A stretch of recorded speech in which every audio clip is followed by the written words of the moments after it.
الحمد لله رب العالمين والصلاة والسلام عليك يا صفوة الأنبياء والمرسلين أما بعد فأعوذ بالله من الشيطان الرجيم بسم الله الرحمن الرحيم قال الله تعالى في القرآن الكريم إنا أعطيناك الكوثر فصل لربك وانهر إن شانئك هو الأبتر صدق الله العظيم وبلغنا رسوله النبي الكريم وقد صدقت أنت يا سيدي يا سيدي يا سيدي يا مكي يا مدني يا عربي يا قرشي يا حاشمي ويا سيدنا يا سيدنا يا سيدنا يا حبيبنا يا طبيبنا يا حبيب المصطفى صلى الله تعالى عليه وآله وسلم.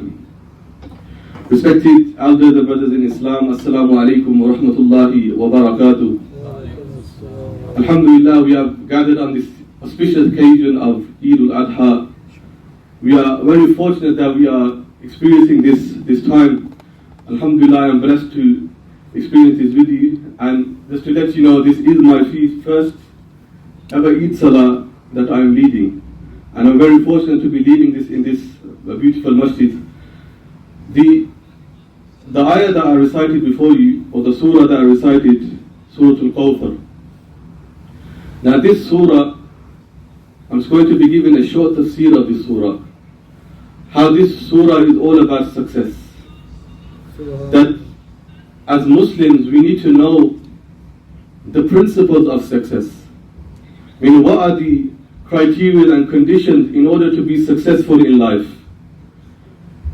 My Murshid Hazrat Allama Sahib Shami Hafizullah, he gave us a practical method called the 4 genes. And inshallah, I want everyone to take this as a gift, an Eid gift. The 4 genes are the 4 principles of success. So the first gene is that if you want to be successful in life, you need to know Jana kahan hai. This is the first gene. Jana kahan hai. Allah says in the Quran, Aina tazhabun. Where are you going? That is the first gene. The first gene is to know your goal. You need to know your hadaf, your muntaha'un nazar. What is your purpose? What is the reason that Allah has created you for? That is the first gene. Jana kahan hai. The second one is Jaan kitni hai. Meaning, what is your capabilities? Jaan kitni hai. Meaning, the power that Allah has given you need to recognize what that is. So the first one is Jana kahan hai. The second one is Jaan kitni hai. And the third one is Jaunga kaise. The third one is to have a plan. If you don't plan, if you fail to plan, you plan to fail. Right? So the third one is Jaunga kaise. And the last one is Jaan laga dunga. Meaning, if you want to achieve success in life, if you want to achieve your goal in life, you have to sacrifice your life for it. So the first one is Jana kahan hai, meaning where are you going? The second one is Jaan kitni hai, what is your capabilities? The third one is Jaunga kaise, what is your strategy? How will you get towards that goal? And the last one is Jaan laga dunga, meaning that you will sacrifice your life for this goal. So the first one, Jana kahan hai. Remember, in order to achieve success, you have to know your purpose in life. Imam Malik, rahimahullah ta'ala, radiyallahu ta'ala, and he said that every human being has 2 births. Every human being has 2 births. The first birth is when his mother gave birth to him. It is his physical birth. The second birth is that birth that when you realize your purpose in life, when you realize what's your goal, why Allah has created you, that is your second birth. Because remember, just being born and dying and not fulfilling your purpose in life, that is not the true birth. The true birth is when you realize the reason why Allah created you. And remember, Allah has given different people different talents. That we have to look for our talents. We have to sit down, take a holiday, take some time out, isolate yourself, and really ask yourself, what are my goals? And don't make your goals by looking at other people. What so-and-so person is doing, what so-and-so person is doing in life. Allah has created everybody unique. Allah has given each and every one of you a unique talent. It is our duty that we look for what that talent is. You know, and when you should write your goals down, right? Never keep your goals in your head. Because if you keep your goals in your head, it will never come into fruition. The first step in order to achieve your goal, to know your goal, you have to write the goal down. And every day you look upon that goal. You know, there's a famous actor, and obviously we don't recommend acting, this is just an example. He went through a lot of failure, he went through a lot of auditions in order to become a movie star, but he constantly was failing. But one day he wrote a note that I am going to make a movie one day and I'm going to make £1 million. He wrote this note and he put it in his wallet. And every single day he used to look at that note. Every single day. And years went by. And then he was called in to make a film. Right? The film known as Dumb and Dumber. You've probably heard of it. Right? And when he was called in for that film, how much did they offer him? They offered him exactly £1 million. Right? Meaning, because he used to constantly reflect upon the goal. This is known in the Western philosophy as the law of attraction. We don't call it the law of attraction, we will call it the theory of attraction. But remember, this is very closely linked to our belief in Islam, that the stronger your belief is about something, the more you will gain your results. It's like a spiral. For example, if your belief is strong, this will cause you to take more action. When you take more action, it will result in more results. And when you achieve good results, what will that do to your belief? It will reinforce your belief. So you have belief, you have the action, and you have the result. The stronger your belief is, the more action you will take. The more action you take, the more results that you have. The more results you will have, it will reinforce your belief. And this is what we call a upward spiral. But if your belief is weak, you know, if someone has an exam and he's convinced himself, I'm going to fail. Now because he's convinced himself that he's going to fail, his belief is weak, is he going to take action? He's already convinced himself, that's it, I'm going to fail. So he's not going to take that necessary preparation. And because he's not going to take the action, that's going to eventually result in bad results. And when he gets bad results, what does he say? He said, I told you so. It reinforces his negative belief. But on the other hand, if someone is convinced that I will be successful in my exam, he's convinced that I will be successful, then that will necessitate his actions. And when he will increase his actions, that will improve his results. And when he will get good results, he'll say, I told you so. Didn't I tell you that? And that will reinforce his belief and result in more success. So the first step in order to achieve success, you have to know your goal. Jana kahan hai. And you should not have too many goals. If you have too many goals, then your willpower becomes weak. Your willpower cannot focus on too many goals. Right? If you try to achieve too many goals, you're not going to achieve any of them. So your goal needs to be crystal clear. It needs to be written down, and it cannot be too many goals. So this is the first step. The second step is Jaan kitni hai? Is to know your capabilities. We should not have this inferiority complex. We should know that Allah has created us as ashraful makhluqat, the best of creation. Allah has created us in such a way that if we act in the way according to the Quran and Sunnah, and according to the way He wants us to, we can even be greater than the angels. We are ashraful makhluqat. Allah has given us a ghayr ma'muli taqat, that we should not be missing out on this opportunity that Allah has given us. You know, some people complain that so-and-so is successful because Allah has given him that capability. Allah has given him that family background. Or Allah has, brought him into a rich family. But remember, people do not gain success because they have capabilities, while other people don't have capabilities. Allah has given each and every one of us capabilities, right? But the choice is up to you whether you will use that capability or whether you will not. And remember, in this path towards success, you will have times where you will fail, right? But the Prophet ﷺ, he taught us how to react with failure. How to react, meaning if the goal towards success is painful, then giving up on that goal is more painful. If you are going to go through pain anyways, you might as well go through the pain of achieving success than giving up. You know, it's like that one who is swimming in order to reach towards an island. He swims halfway, then he realizes the distance is too far, so he swims all the way back. Right? He swims halfway, he goes, oh, I'm too tired now. Then he swims all the way back, not realizing it's the same length going back than going forward. Right? And sometimes we go through many failures in life and we give up, not knowing that if we had tried just one more time, we would have achieved the goal. You know, it's the famous story of the man who was digging. You know, he was digging for years and years, and you know, he was tired, he was sweating, and he gave up. Not realizing that if he had dug just one more time, he would have found the gold.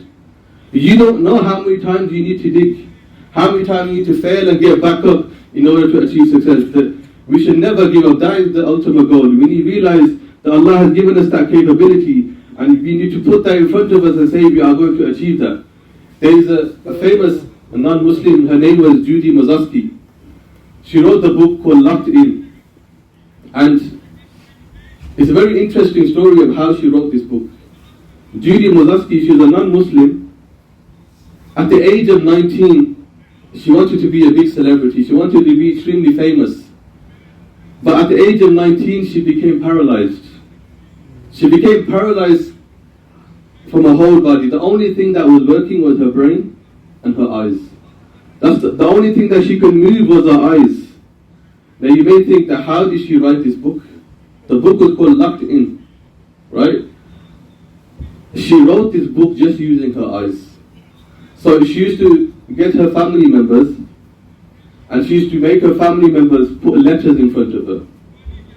If she wanted to use that letter, she would keep her eye open.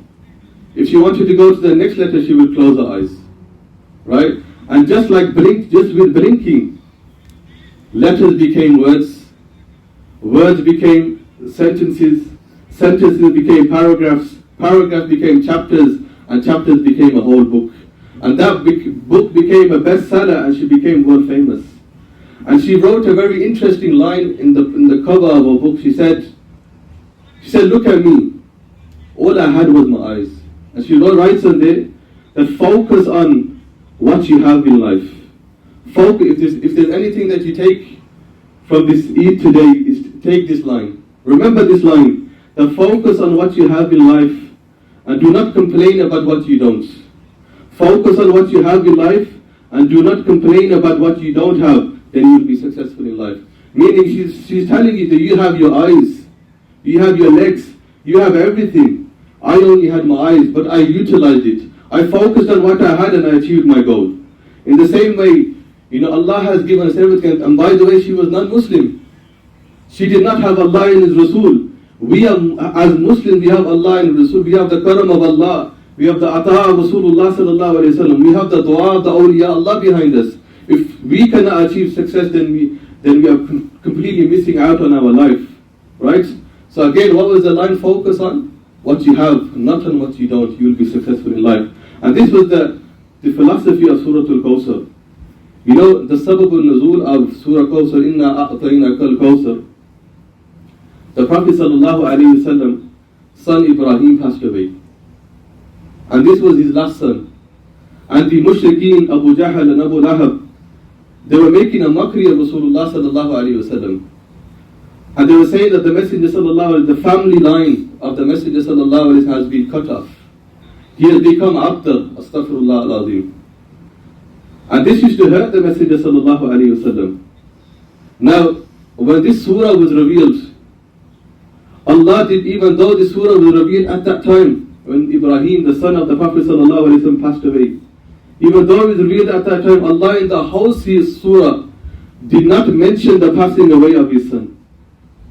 Allah mentioned, Inna a'atainaka al-Kawthar. Allah says, verily indeed we have given you al-Kawthar. And Imam Mujahid, the famous Mufassir of the Quran, he says that the meaning of al-Kawthar is ay al-khayra kulla, that har khair ka kull. That the Prophet sallallahu alaihi wasallam, Allah said that we have given you the kull of all khair. Everything that is khair, we have given you kull of it. Meaning kull ilm, kull nur, kull faham, kull, you know, understanding, we have given you all of it. Right? So that Allah did not mention what He had taken away. Right? This is the philosophy of John kitni hai, your capabilities, Allah mentioned what He has given to Rasulullah sallallahu alaihi wasallam. And then Allah says, فَصَلِّ لِرَبِّكَ وَانْهَرْ. Then pray to Allah and sacrifice. Nowhere did He mention what Allah took away. Meaning we're constantly complaining that we don't have this, we don't have this. If we utilize our energy on what we don't have, we will never be able to achieve what we want in life. And with the last ayah, فَصَلِّ لِرَبِّكَ وَانْهَرْ إِنَّ شَانِئَكَ هُوَ الْأَبْتَرُ. And Allah says, verily they will become abtar. And we know that the family of the Prophet ﷺ is everywhere in the entire world. But the dushman, the enemies of Rasulullah ﷺ, they are nowhere to be found. Right? Meaning their family is nowhere to be found. But the Sa'adat, the family of the Prophet ﷺ, the Ahlul Bayt are everywhere around the world. So Allah says that if you focus on what you have, and not on your enemies, and not what you don't have, then Allah will deal with your enemies. Leave the enemies to Allah. So that was the second point. Jaan kitni hai, to know your capabilities. The third point was, jaunga kaise. You need to have a strategy. If you want to achieve success in life, the first strategy is that you have to be close to people that have already achieved your goal. Right? They say financially, if you're talking financially, that your network is your net worth. Your network is your net worth, meaning in order to surround yourself, in order to achieve your financial goal, you have to surround yourself with people that achieve that goal. You know, property tycoons, many property investors here, they know the importance of a power team. Meaning to surround yourself with a good accountant, with a good solicitor, with a good broker, with good agents, right? Until you surround yourself with like-minded people, you will never achieve your goal.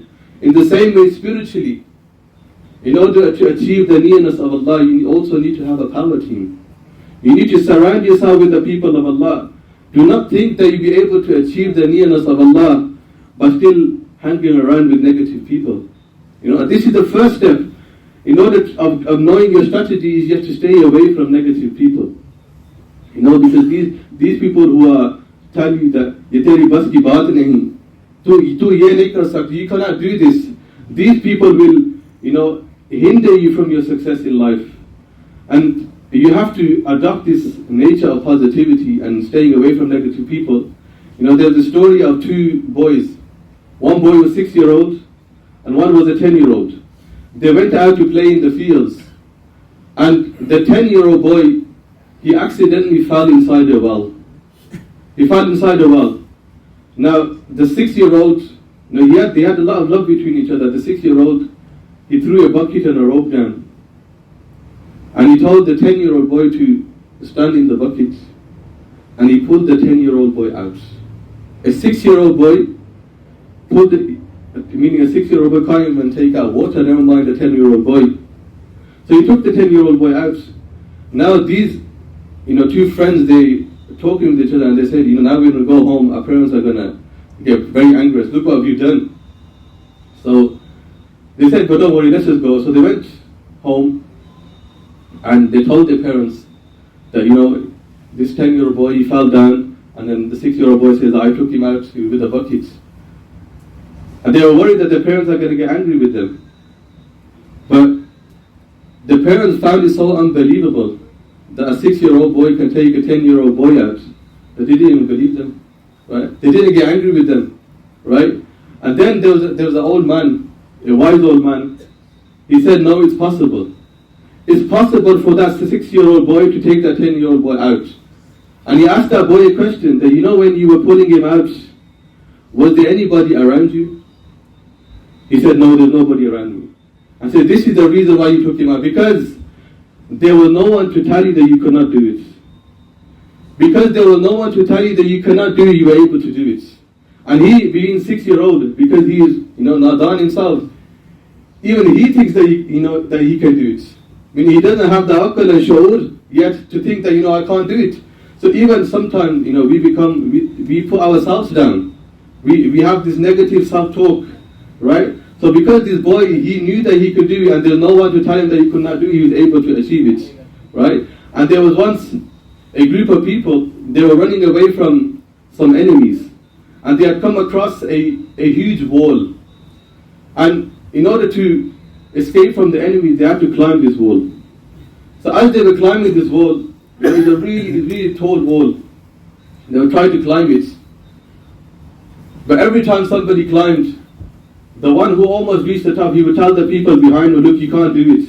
It's difficult, go back, right? So every time somebody tried to climb, they would fail. They would fall on the floor. And then one person, he climbed, and he managed to get across. And then as he came across, he went over the wall. And he sent down a rope and he's able to pick him up. And now he managed to save every single person. Now when they asked him that how did he manage to do it, they said thank you to him, but he wasn't responding. He wasn't responding to them. They realized that he was actually deaf. The reason why he was able to cross the wall because he wasn't listening to anyone. That negative talk that people were giving him, he was not listening to anyone, hence he was able to climb it. So that's the third. That you need to know your strategy, to stay with positive people and move away from negative people. And the fourth principle of success is Jaan laga dunga. That you have to give your life for this goal. That until you love your goal more than your life, you'll never be able to achieve success. You know, our Sufi masters, they say that, you know, when somebody's got your head in water, if you do not want your goal as much as you want to breathe in that moment, you will never achieve success. You know, you have to learn to live and die for this cause, live and die for your goal. These are the four principles of success. Number one is, Jana kahan hai. Number two is, Jaan kitni hai. Number three is, Jaunga kaise. And the last one is, Jaan laga lunga. May Allah give us the ability to act upon what has been said and to grant us istiqamah in our deed. Wa akhiru da'wana alhamdulillahi rabbil alameen. Just to quickly go through the method of Eid Salah. So, the niyat of Eid Salah is that it's Salatul Eid al-Adha, which is wajib, with 6 additional takbeers. Okay? It's Eid Salah, big Eid, which is wajib, with 6 additional takbeers, facing the Qibla behind the Imam. Okay, very simple. Then you say Allahu Akbar as usual. We fold our hands and we will read the Thana. Subhanakallahumma wa bihamdika wa tabaraka ismuka wa ta'ala jadduka wa la ilaha ghayruk. Then we will do 3 takbeers. So before I recite Surah Al-Fatiha, we will do 3 takbeers. Each time we do takbeer, we're going to put our hands to the side. And upon the 3rd takbeer, then we will fold our arms. Then I will recite the Salah as usual. So the rest of the Salah will be as usual. Until we get back up to the 2nd rak'ah, I shall read the Surah Fatiha first, then the Surah, and then we shall do 3 additional takbeers. The first takbeer, all 3 takbeer, we shall put our hands to our side, and then the 4th takbeer will be indication that we will go into ruku. Okay, and then we will complete the rest of the Salah. If you can all stand up for the Salah.